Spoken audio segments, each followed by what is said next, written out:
बच्चों अगर आप कंसेप्ट को अच्छे से पढ़ते हैं, डिटेल में पढ़ते हैं बच्चों, तो आप बड़े से बड़े क्वेश्चन का आराम से आंसर दे सकते हैं। जैसे ये जेईई एडवांस का क्वेश्चन था जिसमें पूछा गया था बच्चों कि साइन 1 रेडियन, 2 रेडियन, 3 रेडियन में से सबसे बड़ा कौन होगा। तो जनरली बच्चे कहते हैं कि सर क्योंकि साइन 0 से 90 डिग्री के बीच में इंक्रीजिंग होता है और साइन 1 डिग्री, 2 डिग्री, 3 डिग्री में से साइन 3 डिग्री बड़ा होता है, तो इसी तरीके से साइन के अंदर 3 रेडियन भी सबसे बड़ा होगा, और वो गलत हो जाते हैं। करना क्या होता है बच्चों, हम जानते हैं बच्चों पाई बराबर कितना होता है बच्चों, 180 डिग्री होता है।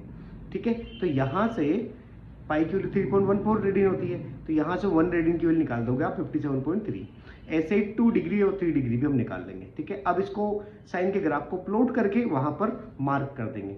मार्क करने के बाद ठीक है ना, अब जैसे यहाँ से वैल्यू निकालेंगे तो आप यहाँ से देख पा रहे हो आराम से बच्चों कि सबसे बड़ा कौन होगा, साइन 2 रेडियन, फिर साइन 1 रेडियन और फिर साइन 3 रेडियन। इस तरीके से आप निकाल सकते हैं आसानी से, बस आपको जरा सा ध्यान देने की जरूरत है। इसी तरीके से एक और क्वेश्चन आता है बच्चों कि साइन √2 और साइन √3 रेडियन में से बड़ा कौन होगा। तो क्योंकि हम आराम से जानते हैं बच्चों कि √2 की वैल्यू क्या होती है बच्चों, 1.414, √3 की होती है 1.732 और पाई/2 की वैल्यू होती है 1.57 रेडियन।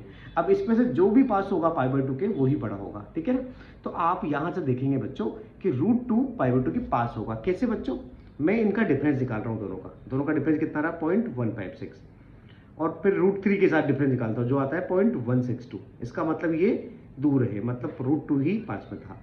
तो इसको प्लॉट कर देंगे पहले की तरह। अब यहाँ से लाइन ड्रॉ करेंगे तो यहाँ से पता लग जाएगा कि साइन √2 साइन √3 से बड़ा होता है। तो इस तरीके से आप इस क्वेश्चन को आराम से कर सकते हैं कंसेप्ट को समझते हुए।